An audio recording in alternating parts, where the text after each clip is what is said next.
True to them, but the truth, so help you back. I do. Yes. Thank you. Now, please state your full name and spell it correctly. Sure. Nicole Mariam, Nicole State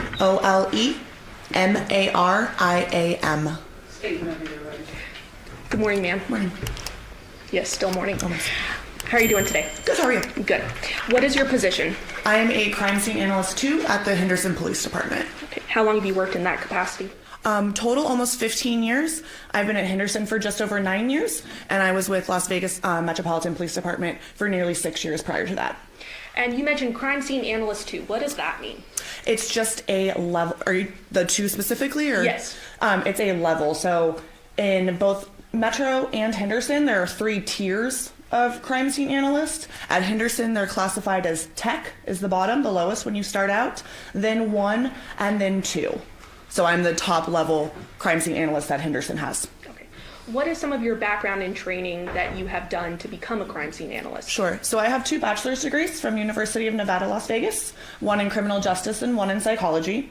Upon starting at Las Vegas Metropolitan Police Department back in January of 2011, I started with a training course at an academy that was nearly 300 hours, so about 8 weeks-ish of training. Then after that, did a 12-week field training program where we're paired up with more senior crime scene analysts, and we investigate scenes with them until we progressively get to the point where we're on our own. And then in my nearly 15 years, I've taken upwards of 1,000 hours of different training ongoing throughout my career. So the ladies and gentlemen of the jury have heard from a crime scene analyst in this case, but can you just generally go over what some of your duties are? Sure. So we respond to crime scenes where we identify, document, collect, and preserve physical evidence. So we use ways of doing that like photography, fingerprinting, blood spatter analysis, trajectory, and then we collect the evidence and preserve it so it can be processed or tested later if need be as well. And you also impound evidence, Correct. Is that correct? So the items that you do locate, you undergo an impound process. Correct. What is that impound process? So we package the items in their inner packages. So depending on the item, it depends on what type of packaging we use, a paper bag, a box, depending on its shape and size. And then we put that inner package, that individual package, we label it with the item number, the DR number or the event number associated with the case, with the date of the case, and also my P number and initials, so my identifying personnel number. And then that package is placed in a larger outer package, which then is sealed with red tape. I initial it and date it, so that way it can show that the seal has not been broken, no one else has gotten in and tampered with it. And then a label goes on the outside of that bare outer package to tell you what's inside the package. So I assume when you're collecting evidence, obviously you and members of your team are wearing gloves. Correct. Okay, and what's the purpose of that? In order to prevent cross-contamination. I don't want to put my fingerprints, my DNA onto the item. Also safety for me. Some items we handle may be bloody, and I don't want to get that on myself as well. But it's in order to not cross-contaminate and leave anything behind that wasn't there naturally. So I know you have 15 years of experience, but can you approximate about how many scenes you have documented? Are we talking hundreds? All scenes in entirety. We do everything from burglaries up to homicide. So we don't just do major calls.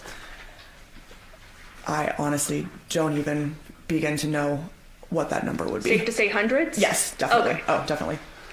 So then directing your attention to August 7th of 2023, were you called out to a scene? I was. What was the nature of the scene? It was a search warrant reference a homicide investigation. Okay. And was that location that you were assigned to 5510 Porcupine Rim? Yes, it was. What information did you have about the call? I knew it was a homicide where the victim was located decapitated. And this residence was the house of, I believe, the girlfriend or ex-girlfriend, and that we would be serving a search warrant on it. Okay. And did you arrive around 6:30 that night at that Porcupine Rim residence? Yes, 6:34 was my arrival time. Okay. And when you arrived at the scene, were people already there? Yes. Who was there? The detectives were there. We also had Sergeant Kyle Slattery. We had, I believe, 6 detectives. Detective Ozawa, Detective Pappas, Detective Lina, Detective Christopher, Detective Skinner, and Detective Redsole. So a handful of detectives, including Correct. yourself, correct? I'm not a detective, but yes. Oh, thank you for correcting me. So you get there, and the search warrant has already been obtained, signed off by a judge, and now is ready to be executed. Is that correct? Correct. Okay.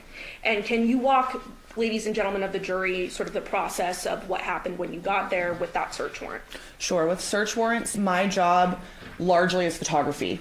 So I take pictures of the scene, the residence as it is. So the detectives have not yet searched anything.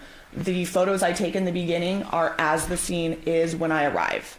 So I go through and I photograph any vehicles that would be related and the residence, all the different rooms, closets, to document the scene as it was when we arrived before anything has happened yet.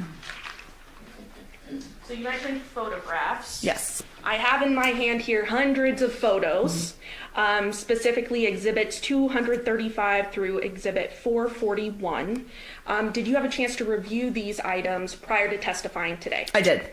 And they're a fair and accurate depiction of the photos you took at this residence, correct? Yes, they are. And I believe by stipulation of the parties, the state is going to go ahead and move for the admission of these exhibits at this time. That is correct, Your Honor. All right, those exhibits will be admitted pursuant to stipulation. So you get to the residence. Did one of the detectives have anything in their possession that was documented? Yes. And what was that? Detective Skinner had a black cellular phone. Okay. And publishing, permission to publish, Your Honor. States 236. Is this that cellular phone that was with Detective Skinner when you arrived? Yes. Was there anything of note that you observed on this phone? Yes, there was an area of apparent blood on the screen. And did you ultimately collect a sample from that? I did, yes. And you went ahead and impounded that? Correct. Okay. And was it positive? It was presumptive test positive using phenolphthalein, yes. So can you walk us through what you do in that process of testing? Sure, phenolphthalein is a product we use to determine if an item, an area swabbed, is potentially blood. So it's a presumptive test, not completely definitive. There are false positives, but it is a good indicator that this is likely blood. Also, with my training and experience, the appearance of the stain, reddish brown stain, also did appear consistent with blood. And then the results of the phenolphthalein test being positive indicated it was very likely blood. So you essentially swab the area, is that Yes. right? So we take a sterile cotton swab, almost like a Q-tip, put sterile water on it, and then rub it on to the stain. So I moistened the swab, rubbed the area of blood on the phone, and then I took an extra swab to be able to test it. That way I didn't ruin the swab that we were impounding. I took 2 swabs actually that I booked impounded with the blood, and then 1 extra one to test with the phenolphthalein to presumptively determine if it was blood. And you mentioned that you did impound those items, and that would have been under, and you would have marked them under event number 12-15229, correct? It was the first 2 digits are 23-15229. Okay. Right. And obviously you observed the front of the residence, is that correct? Yes. Showing 239. Is that the front of the residence there? Yes. Were there vehicles at the residence when you arrived? Yes. And I think we can see it here, but there is a vehicle sort of in the driveway to the left. Do you see that? Yes. And then there's a work truck in the front of the home. Correct. And then behind the work truck, kind of hard to see in this photo, but there is another vehicle parked to the right part of the driveway. Yes. Okay.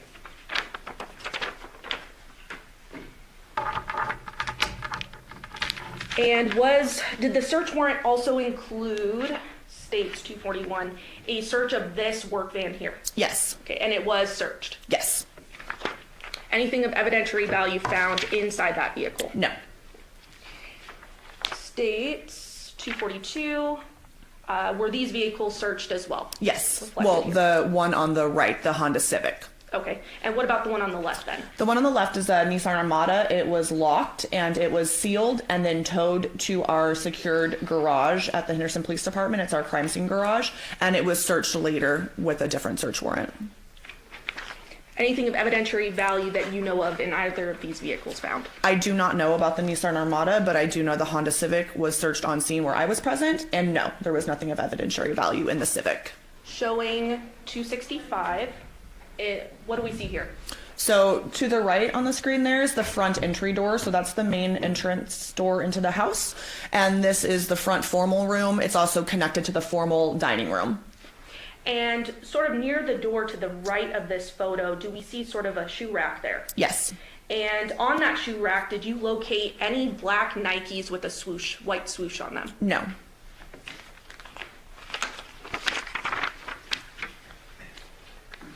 Publishing 267. What is this here?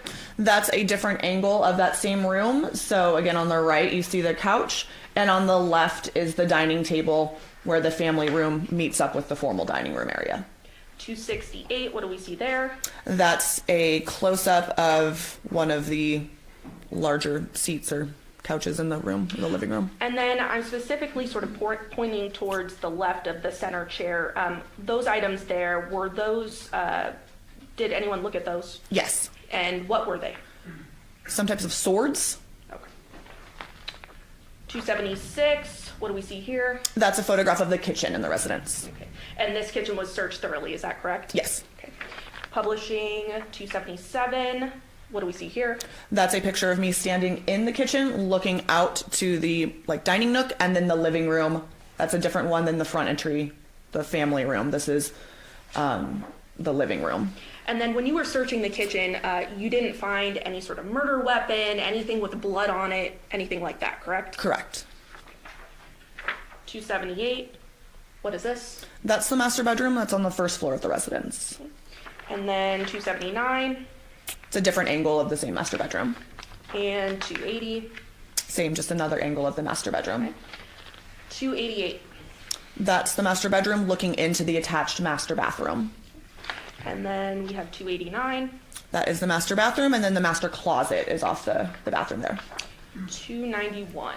And that's one of the pictures of inside the master closet. And then 291A.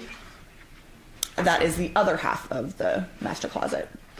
And in the closet, anywhere in the home, were any black Nikes with a white swoosh found? No, we did not locate any. Publishing 295, what do we see here? It's a picture of the laundry room. And the laundry would have been searched, correct? Correct. 296. That's a linen closet, and I believe the door that goes out into the garage. And then 297 then. That's a close-up of the closet. Okay. 299. That is a picture of the garage, the 3-car garage. And this area was thoroughly searched, correct? Yes. No murder weapons, nothing like that found inside this garage, correct? Correct. 307, what do we see here? That's the second floor loft. It's like a playroom. 309. That is a linen closet, I believe, upstairs on the second floor. Then 311. That's one of the upstairs bedrooms. It was set up as an office area. 318. That's a different bedroom upstairs. It was kind of a sewing storage room. And what do we see inside this photo? Appears to be a wedding dress or a white dress. 320. That is the upstairs hall bathroom. 321. That is the bathtub in that hall bathroom. 322. That is one of the other bedrooms upstairs on the second floor. And it looks like sort of on the head of the bed, some stickers on there, maybe Yes. childlike stickers. Yes. 326. That is a picture of the 4th bedroom upstairs. Looks like on the bedding some sort of cartoon of sorts. Yes, print, yes. 328. Those are just photos of miscellaneous receipts that were located during the search warrant. Do you recall where they were located? I believe the kitchen, but I'm not 100%. Okay. 329. That is a picture of the dressers in the master bedroom.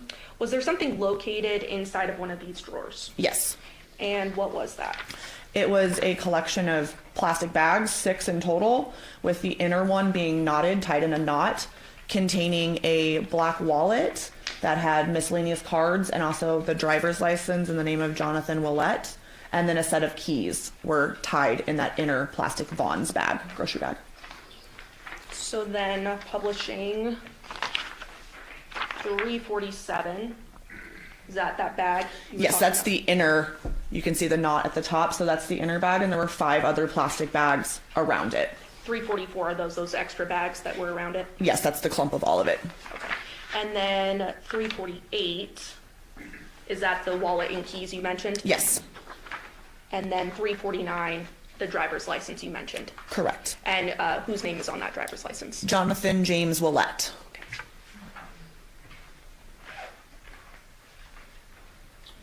Inside of the bedroom as well, states 330. What do we see here? That's a BB gun. And then 331. That is the nightstand, if you're looking at the bed on the left side, and there's a Glock 19X semi-automatic firearm, 9mm, in that top drawer. Showing you 334. Were there some writings found inside the master bedroom as well? Yes. And same with 335, Yes. 336. Yes, that's a close-up. Okay. 337, sort of a notebook with writings, correct? Correct. 338, another writing. Yes. 339, another writing. Yes.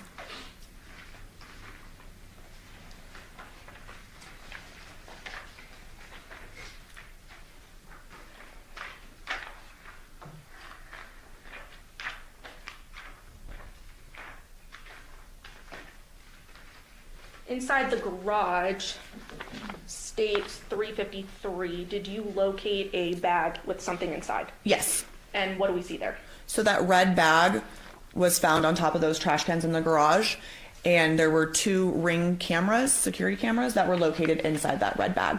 So then states 356. Is that a close-up of that red bag? Yes. And states 355. Are those Ring cameras you mentioned? Yes, they are.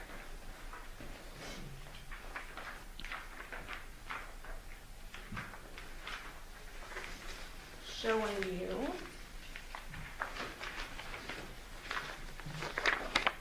states 360. What do we see there?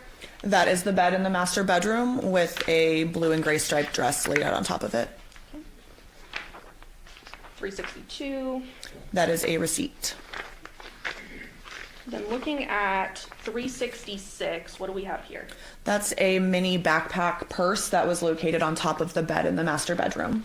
And states 363, something of evidentiary value found inside that purse? Yes. And what was it?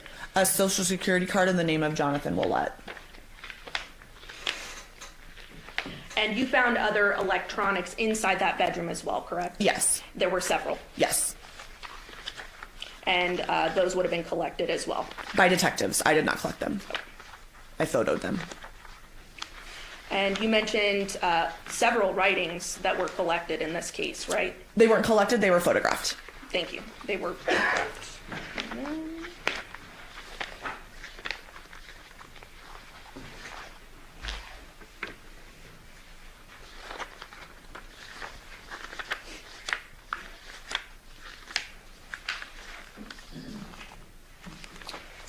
Showing you states 394.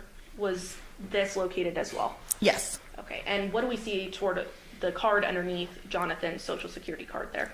Appears to be a business card in the name of Devyn Michaels as a realtor.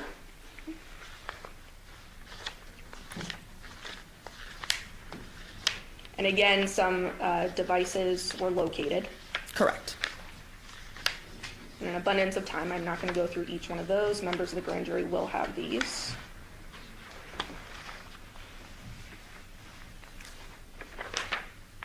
$413, what is that? 2 debit cards. Showing you 414. What does that depict? That's the upstairs hall bathroom, so that's the sink vanity area, and underneath in the cabinets was a safe. And 415, is that just a close-up of that same safe? Yes. And you located items inside of the safe, correct? Yes.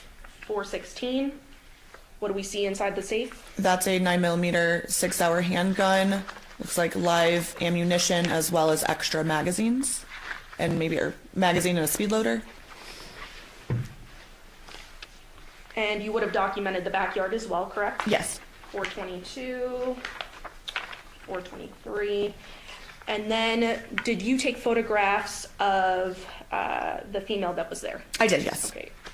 And publishing 424, is that the female that you photographed? Yes. And you knew her to be Devyn Michaels, correct? Yes. Publishing 425, what do we see there? That's just the back of her. 426. Those are close-ups of her hands. And we see sort of a ruler here. What is that? That's called an ABFO scale. It's just a scale to show the general size of items. States 427. What do we see there? That's just more of a close-up of her other hand, again with the scale. 428. And those are the pictures of the palms of her hands. Did you also take a picture of a male that was there? I did, yes. And that was Devyn Willette, correct? Correct. Showing 429. Is that the front picture of him? Yes. 430. It's his back. 431. Those are, again, the same style pictures of his hands. Do you notice any cuts on his hands or anything like that? No, he had no apparent injuries. Okay. No bruising, nothing like that, No. correct? 432. And those are his palms. Same thing, no injuries there, correct? Correct.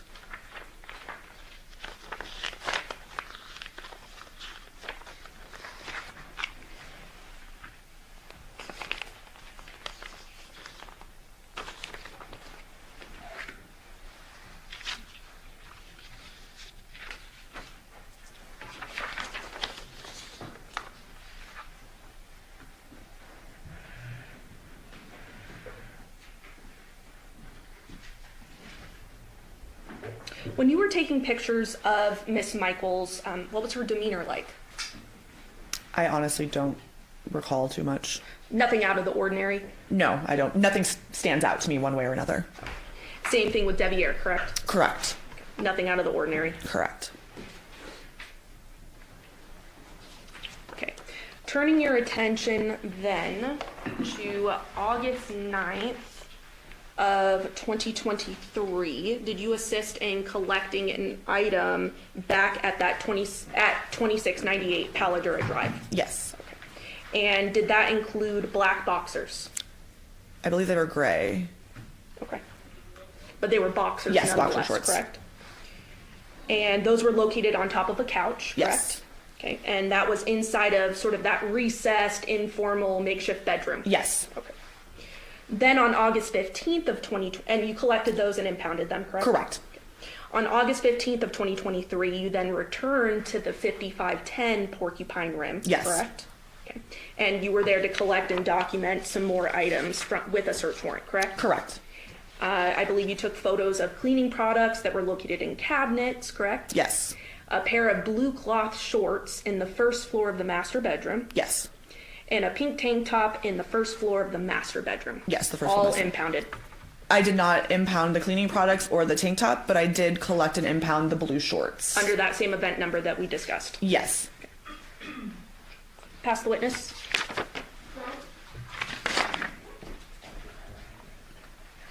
Okay, just one moment.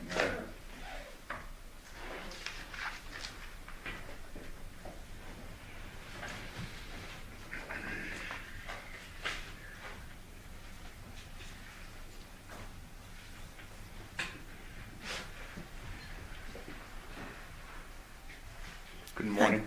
Hi.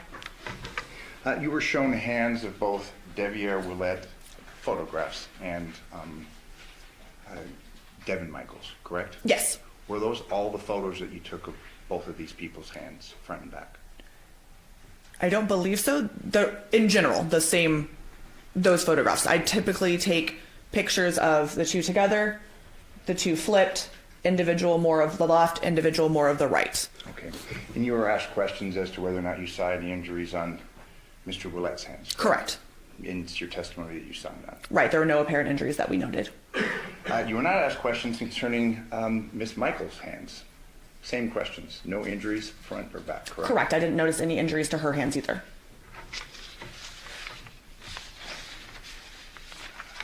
You testified that you arrived at the Porcupine residence, I think you said 6:34 p.m. 6:34 p.m. was my approximate arrival time, yes. And you generated a report in reference to the efforts that you took through the course of this investigation. Correct. You authored 2 reports? For this entire, The Porcupine residence. for the first Porcupine Rim search warrant, 2, a main crime scene report and then an evidence impound report. Okay.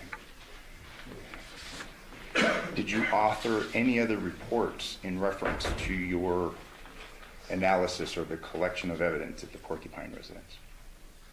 There would have been a biological stain presumptive test form, which is a form we fill out regarding that phenolphthalein test, the presumptive test for the blood, that documents the lot number and the expiration of the specific phenolphthalein batch that I used, and whether or not that presumptive test came back positive or negative. Okay. The report that you authored concerning this search on August 7th, Porcupine residence, it's 2 pages and then a signature page, correct? Just depending on how you print it out, but yes, that's how it printed out for me as well. Okay, and obviously you reviewed that in preparation for your testimony. Yes. Because as you've testified, you have been involved in at least hundreds of crime scene analysis, documentation of such, correct? Yes. It's been yours. We'll go through this. Are these all the exhibits? There's some right here too. Okay. Are those all the exhibits that were taken at the Porcupine residence? These as well, These as well. between those 2, yes. Yes, they have. Yeah. Okay, we'll go through it. Okay. You were asked questions specifically concerning tennis shoes, correct? Correct. Your testimony is that you didn't photograph, didn't collect any evidence concerning tennis shoes? Black That tennis we did shoes? not locate the specific shoes she was describing. Are these specific shoes that you've given testimony concerning, that you now say that you were looking for, is that documented in your report? That we did not find shoes? That you were looking for? I don't document what we were looking for, no. Okay, but you just gave testimony concerning what you said you found or didn't find, correct? I gave testimony saying what I photographed and booked. Okay. Did you have a list of things that you should be looking for? while No, you were the at that detectives residence? are the ones who pretty much dictate the search. I'm there largely as a photographer, and then I collect the evidence that we locate. So the detectives are the ones that know what they're looking for. Were there any black shoes that you located at that residence? Black tennis shoes?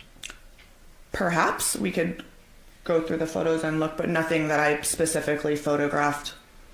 You don't recall photographing a shoe holder near the front door?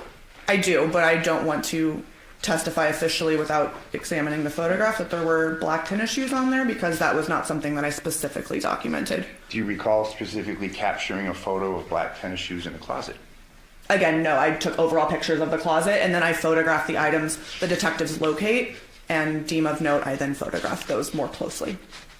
It's your testimony that you reviewed, and I believe it was the first exhibit under this pile that was published to the jury concerning a work van, correct? A white Yes, there was a van. Nissan cargo van parked out front. And you testified that there was nothing of evidentiary value contained within that van, correct? Correct. Did you photograph the contents of the van? I did. Power tools in the van? I'm not sure we can look at the photographs, but I just took overall pictures of the inside of the van. Any saws found in that van? Again, I'm not sure. But nonetheless, it's your testimony that there was nothing in that van that was of evidentiary value. Correct. You were shown pictures of 3 samurai swords. I believe there's 3, but yes, of swords. Did you pull out the swords? Yes, the detectives did. Did you photograph the blades? I'm not sure if the blades were photographed or not, but if there was anything like blood or any type of item of note on there, we would have photographed it. Were these samurai swords wiped for anything of evidentiary use? DNA testing, fingerprint testing, anything like that? Were they swabbed? Is that what you're Correct. asking? Yes. No. Now, you were aware that this case involved a decapitation, correct? Yes. Are you aware of the manner or means in which this decapitation may have occurred, or how? No. But nonetheless, you're going through this investigation, making determinations what's of evidentiary value or no, correct? Correct. Fair to say that you, as you sit here today, and it'll be borne out in the photographs, you don't recall photographing the actual sores other than they're on the ground, correct? I have a more close-up photo of them. I don't know if I photographed them unsheathed. Okay, but it's clear you didn't collect anything from them Correct. for further submission. Correct. You don't recall photographing a sawzall or a saw in that work van, correct? Correct. Or submitting anything for any secondary tests, correct? Not from anything in the van. Correct.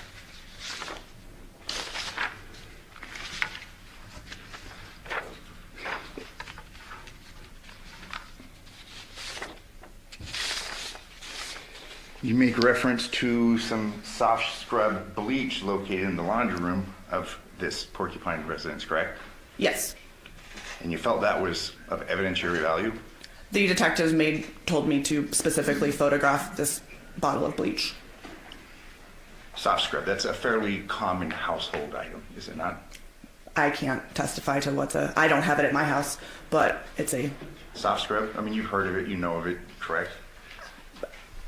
I don't know that I've well versed on brands of bleach, but I was not shocked by seeing the brand. Common occurrence. I mean, fair to say these hundreds of crime scenes, people have soft scrub at their house, correct?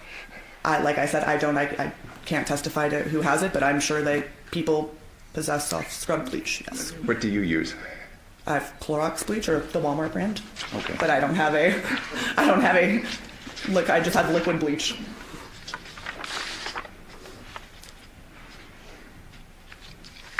Fair to say no blood, anything indicative of blood contained within the house, correct? Just on the cellular phone that was in possession of Detective Skinner. Okay, that's it. Yes, that's all we saw. In reviewing the Armada, did you take pictures of that? Just on the exterior, because it was locked, and we did, like I said, sealed it and then towed it to the crime scene garage, where it was then processed by a different crime scene analyst at a later date. Okay, so you're unaware of any results or the lack thereof of any blood or anything of that Correct. nature, I don't know correct? what was inside the Armada. Through your review of the house, you found no signs of blood on any clothing or anything else for that matter, Correct. Nothing found in any trash cans of that nature, Correct.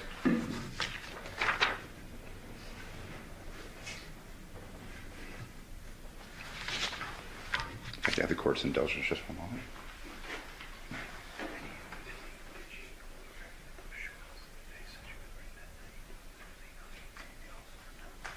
I don't have any more questions as witness. Thank you very much. Nothing from the state, Your Honor. Ladies and gentlemen, the jury has any questions for Ms. Michaels? Okay, so your responsibility, you are excused. Thank you. Very much for your testimony here today.